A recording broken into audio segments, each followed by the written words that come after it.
మకరం వారికి ప్రస్తుతం ఉన్నటువంటి గోచారంలో రాహుకేతువులు, రెండులో రాహు అష్టమంలో కేతు ఉంటూ గోచార గ్రహాలన్నీ కూడా ఎప్పుడైతే మీకు ఈ రకంగా ఉన్నాయో అంటే ఈ కాలసర్ప యోగంలో ఉంటూ ఈ ఆగస్టు 15 నుంచి సెప్టెంబర్ 15 మధ్యలో రవికేతువులు కలిసి ఉంటూ సెప్టెంబర్ 15 తర్వాత రవి మారిపోవడము మరియు కేతువుతో గురువు కూడా ప్రధానంగా ఇక్కడ మీకు ఎప్పుడైతే ఈ నవంబర్ 1 నుంచి 25వ తేదీ వరకు ఇద్దరు కలిసి 25వ తేదీకి సప్తమంలో కేతు వెళ్ళిపోయి రాహు లగ్నంలోకి వచ్చేస్తాడు.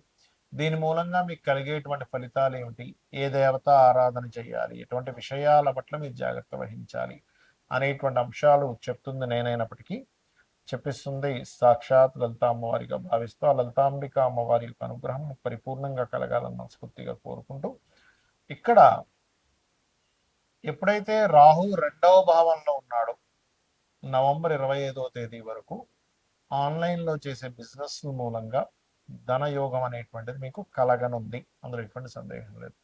మరి రాహు లగ్నంలోకి వచ్చి సప్తమంలో కేతు వెళ్ళిపోతాడు కదండి అంటే ఆ సమయంలో మాత్రం కొంచెం జీవిత భాగస్వామిని కానీ అంటే నవంబర్ 25వ తేదీ తర్వాత లేదా ఎవరినైనా ఎంపిక చేసుకునే విషయంలో పార్ట్నర్, లైఫ్ పార్ట్నర్ కావచ్చు, బిజినెస్ పార్ట్నర్స్ కావచ్చు, వ్యాపార భాగస్వామిని ఎంపిక చేసుకునే అంశంలో కూడా జాగ్రత్తగా ఉండాలి.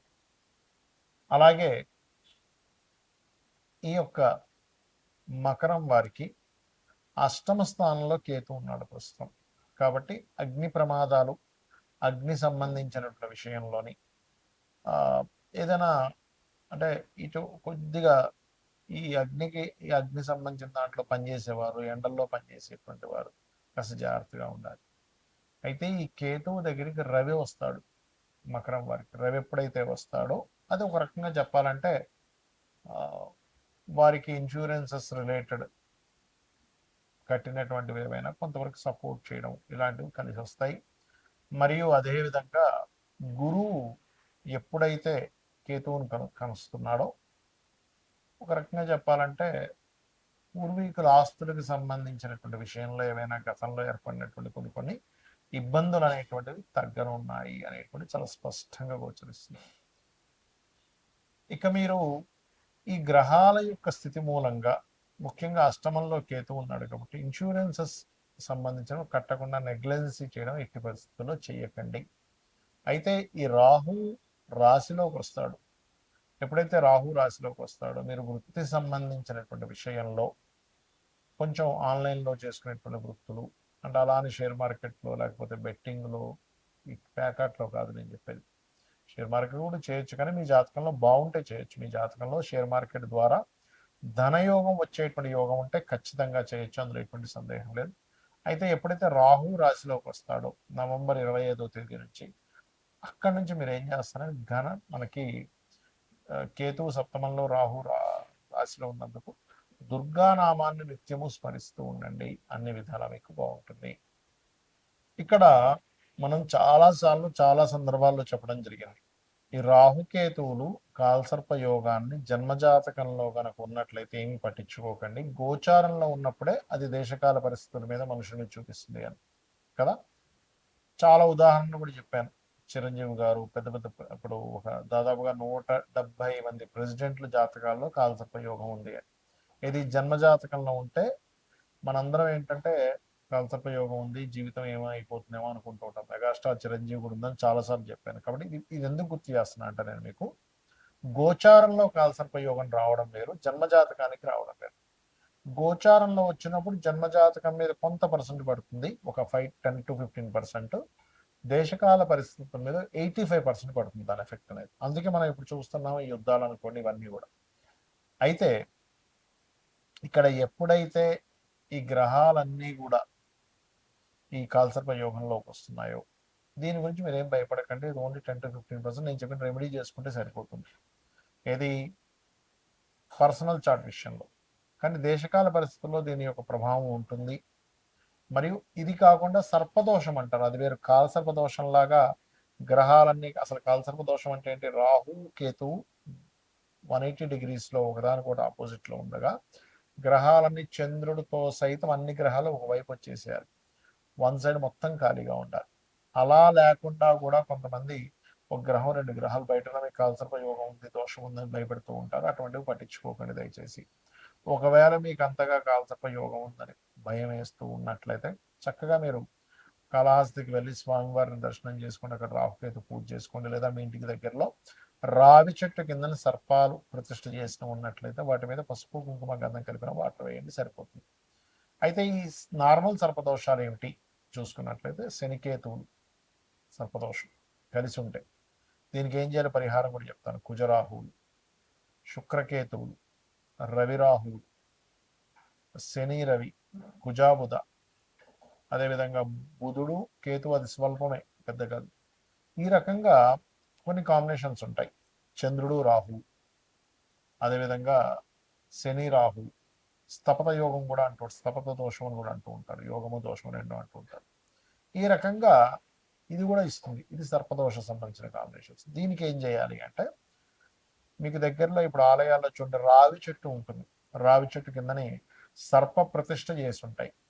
అక్కడికి వెళ్ళి వాటి మీద పసుపు కుంకుమ గంధం కలిపిన నీటిని అభిషేకంగా వేసి ఒక 11 ప్రదక్షిణాలు కానీ 21 కానీ 41 కానీ చేసి ఆలయంలో ఒక 5 నిమిషాలు కూర్చోండి. మీకు ఆ దోషం ఏదైతే ఉందో తొలగిపోతుంది.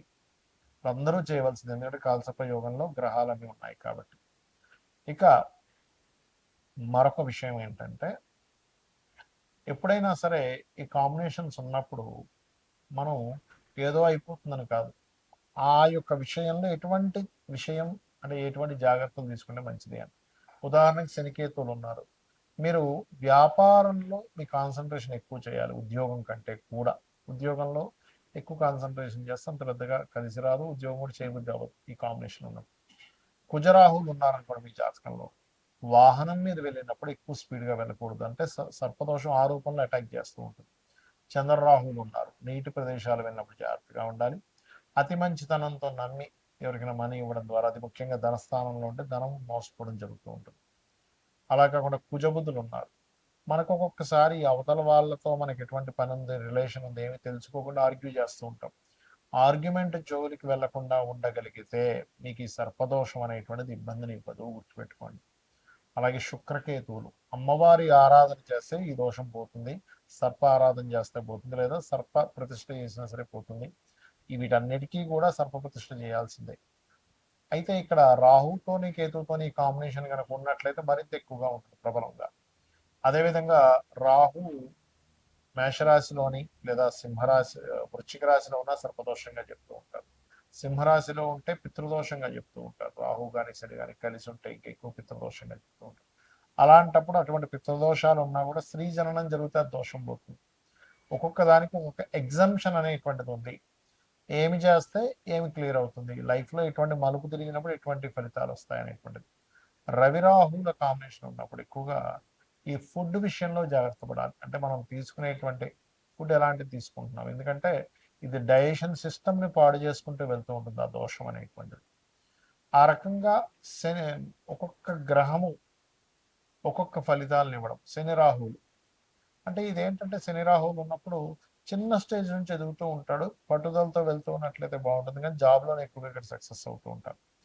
ఈ రకంగా సర్పదోషం అంటే మీది ఏదైనా ఒక గ్రహం కేతువు కలిసి ఉన్నప్పుడు ఆ పర్టికులర్ మహాదశల్లో, ఆ అంతర్దశల్లో ఎక్కువగా సర్ప సంబంధించినవి చేసుకోవాలి. ఇందులో ఏమండి నాకు అంత స్తోమత లేదు, సర్ప ప్రతిష్ఠ చేయలేను, మాకు దగ్గరలో ఆలయాలు కూడా లేవు అన్నప్పుడు గరుడ పురాణం గనక చదివినా విన్నా మంచి ఫలితాలు ఉంటాయి. ఇప్పుడు మీకు చదవలేరు, యూట్యూబ్లోకి వెళ్ళి సామవేదం గారితో ఇంకెవరితో మంచి మంచి ప్రవచకులు ఉన్నారు, వారిది కనుక మీరు తీసుకుని గరుడ పురాణం విన్నా కూడా ఈ సర్పదోషం అనేటువంటి తొలగిపోతుంది, గుర్తుపెట్టుకోండి. అలాగే ఈ దేశకాల పరిస్థితుల వల్ల కూడా ఇక్కడ ఎప్పుడైతే ఈ కాలసర్ప యోగంలో ఉన్నాయో విపరీతమైన వర్షాలు, జలప్రలయాలు, వైరస్లు, మరియు అదేవిధంగా ఈ నోట్ల రద్దు, ఈ కరెన్సీ రూపు మారడం, రద్దు కంటే కూడా చెప్పాలంటే కరెన్సీ రూపు మారడం, డిజిటలైజ్డ్కి ఎక్కువగా ప్రాధాన్యత ఇవ్వడం, కోర్టు కొన్ని కొన్ని విషయాల్లో అసలు ఏమిటి, అసలు ఇట్లాంటి తీర్పులు ఇస్తుంది ఏంటి అని ఆశ్చర్యపోయేటువంటివి కొన్ని. ఎలా అంటే మనకి చూడండి, రిజర్వేషన్స్ కూడా మార్పు రావడం అనేటువంటిది జరగనుంది. ఎందుకంటే కాలంలో ఎప్పుడూ చూడనటువంటి కాంబినేషన్స్ వస్తున్నాయి, అందుకని ఇటువంటివన్నీ కూడా జరుగుతాయి. బికాస్ ఆఫ్ ఇక్కడ ఈ కేతు ఎప్పుడైతే పంచమ స్థానంలో ఉన్నాడో ఈ సంవత్సరానికి రాజు గురువు అవుతున్నాడు, కేతుతో కలుస్తున్నాడు. కాబట్టి మన యొక్క ఏవైతే మనం రాసుకున్న రాజ్యాంగంలో అనేకమైనటువంటి మార్పులు జరగనున్నాయి. రాజ్యాంగంలో ఉన్నటువంటి ఆర్టికల్స్ ఏవైతే ఉంటాయో, మనం ఏవైతే పెట్టుకున్నామో కొన్ని ఆర్టికల్స్, అవన్నీ కూడా చాలా మటుకు ప్రక్షాళన జరిగేటువంటి యోగాన్ని ఈ రాహుకేతువులు, గురువు, రవి వీళ్ళందరూ ఇవ్వబోతున్నారు. శ్రీమాత్రే నమః.